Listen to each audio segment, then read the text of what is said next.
சாய்ராம், என் அன்பு செல்லமே, என்னுடைய தங்கமே, உன்னிடம் நான் ஒரு முக்கியமான விஷயத்தை பற்றி சொல்லவே வந்துள்ளேன். என்னுடைய தங்கமே, இன்று இரவு நான் எதற்காக இந்த நேரத்தில் உன்னை சந்திக்க வந்துள்ளேன் என்றால் மிகப்பெரிய சந்தோஷமான விஷயம்தான். வெளியில் உன்னால் இந்த சந்தோஷத்தை காட்டிக்கொள்ள முடியாதே தவிர மற்றபடி நிச்சயமாக உன்னுடைய மனம் இந்த செய்தியை கேட்டு நிச்சயமாக குளிரும். வாழ்க்கையில் சிலர் சில சமயம் தொந்தரவு செய்வார்கள். அப்படி செய்யும் பொழுது உன்னுடைய மனம் என்ன தோன்றும்?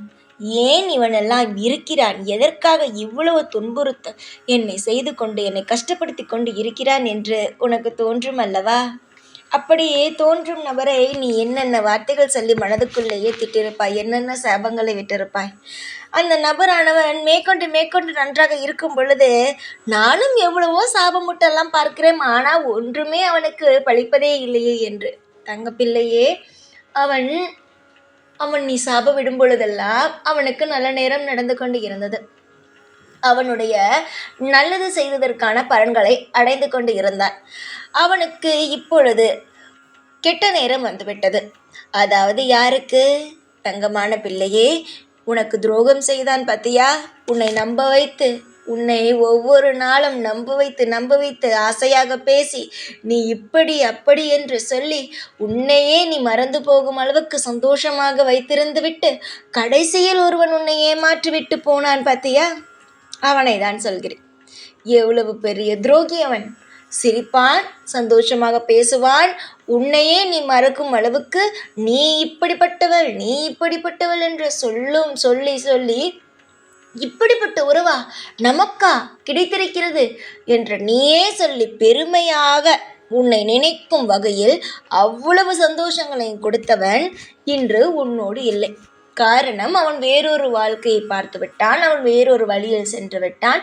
கடைசியில் உனக்கு எல்லா விஷயத்திலும் துரோகத்தை செய்து விட்டான். நீ நினைப்பாய், அவனை பார்த்தால் நிச்சயமாக ஏதாவது ஒரு கேள்வியை கேட்டுவிட வேண்டும். எப்படி மனம் வந்தது, எனக்கு எப்படி துரோகம் வந்தது என்று. அவனை பார்க்கும் பொழுது கண்டு கொள்ளாமல் போய்விடுவார். இவனிடம் பேசி நம்முடைய மதிப்பை நம் கெடுத்துக்க கொள்ளாது அப்படி என்று சொல்லிவிட்டு நீ என்ன செய்வாய்? அப்படியே சாந்தமாக இருக்க வேண்டும் என்று நினைத்து கொண்டு இருந்து விடுவார். என்னுடைய தங்க பிள்ளையே, வாழ்க்கையில் நிறைய சமயம் நிறைய விஷயங்கள் நடந்திருக்கிறது. உன்னுடைய வாழ்க்கையில் உன்னுடைய கண்ணுக்கு நேராகவே உன்னை துன்புறுத்தியவர்கள் உன் கண்ணுக்கு நேராகவே அனுபவித்திருக்கிறார்கள்.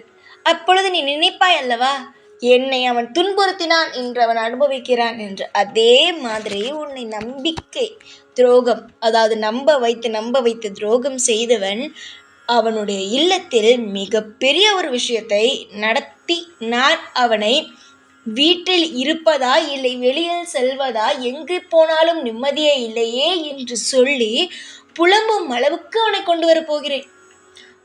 உனக்கு துரோகம் செய்துவிட்டுத்தானே அவன் போனான். உன்னுடைய வாழ்க்கையில் உன்னை வேண்டாம் என்று சொல்லிவிட்டுத்தானே போனான். அப்படி இருப்பவனுக்கு உனக்கு அவன் என்ன மாதிரியான சித்திரவதை கொடுத்தானோ, அவன் உனக்கு துரோகம் செய்துவிட்டு போன பிறகு நீ எந்த மனநிலைமையில் இருந்தாயோ அதே மனநிலைமையை அவனுடைய வாழ்க்கையிலும் நான் தரப்போகிறேன். புரிகிறதா? போதுமா உனக்கு? நீ இதுதானே என்னிடம் கேட்டுக்கொண்டிருந்தாய். நான் மனதில் அவ்வளவு வேதனைப்படுகிறேன் சாயி. ஆனால் அவன் அங்கு சந்தோஷமாக இருக்கிறான். என்னை நம்ப வைத்து விட்டு நான் சொத்து சொகம் என்னுடைய எல்லாவற்றையும் இழந்து விட்டேன். அவன் செய்வான், நிச்சயமாக அவன் பார்த்து கொள்வான் என்று நினைத்து இப்பொழுது என்னுடைய வாழ்க்கையை இழந்து விட்டேன் சாயி. நான் பட்ட துன்பத்தை அவனும் பெற வேண்டும் என்று நீ கேட்டாய். அதே மாதிரியான விஷயம்தான் உன் வாழ்க்கையில் நடக்கப் போகிறது. உன் வாழ்க்கையில் நீ பட்ட வழியை அதையே அதிகமாக 2-3 மடங்காக அவனுடைய வாழ்க்கையில் நடக்கப் போகிறது. கோடியாக கொட்டி கொடுத்தாலும் சில விஷயங்கள் நிச்சயமாகவே, சிலர் நினைக்கிறார்கள் கோடியாக கொட்டி கொடுத்தால் தெய்வமானது செய்யும் என்று. அந்த கோடியை கொடுப்பதே தெய்வம்தான் என்பதை மறந்து விடுகிறார்கள். உனக்கு நான் இதை செய்கிறேன், எனக்கு அதை செய், எனக்கு நான் இதை செய்கிறேன், உனக்கு அதை செய் என்று மாற்றி ஏதோ ஒரு விஷயத்தை செய்கிறார்கள். அது எனக்கு பிடிக்கவே பிடிக்காது. உன்னுடைய நம்பிக்கையை, உன்னுடைய மனதில் இருக்கும் அந்த தைரியத்தை உடைத்தவனுடைய வாழ்க்கையை நான் உடைக்கப் போகிறேன். அவன் எந்த விஷயத்தை உன்னிடமிருந்து பறித்துவிட்டு போனானோ அதே விஷயத்தை அவன் வாழ்க்கையில் நான் பறிக்கப் போகிறேன். நீ அழுதது கொஞ்ச நெஞ்சமல்ல. நீ அவன் எப்பொழுது உனக்கு துரோகத்தை செய்துவிட்டு போனானோ அதே நேரத்தில் நீ எந்த அளவு அழுதாய். வீட்டுக்கு தெரிந்து பாதி, தெரியாமல் பாதி, எத்தனை விஷயங்களை நீ சமாளித்து இப்பொழுது இந்த நிலைமைக்கு வந்திருக்கிறாய். துரோகம் செய்யும் பொழுது வலிக்காது. அதே துரோகம் யார் செய்கிறானோ அவனுக்கு நடக்கும் பொழுதுதான் வலிக்கும். உன்னுடைய வாழ்க்கையில் இந்த வலியை கொடுத்தவன் நிச்சயமாக அதே வலியை அனுபவிக்கும் நேரம் வந்துவிட்டது. அவன் இல்லத்தில் மிகப்பெரிய ஒரு பிரச்சனையை நான் உண்டாக்கிவிட்டேன். தேவையே இல்லாமல் கவலைப்படாதே. எத்தனையோ நபர்கள் உனக்கு துரோகம் செய்துவிட்டு உன் கண்ணுக்கு நேராகவே வாழ்க்கையில் அனுபவித்து கொண்டு இருக்கிறார்கள் கஷ்டத்தை. அதே போலவே அவனும் உன் கண்ணுக்கு நேராக கஷ்டத்தை அனுபவிப்பான்.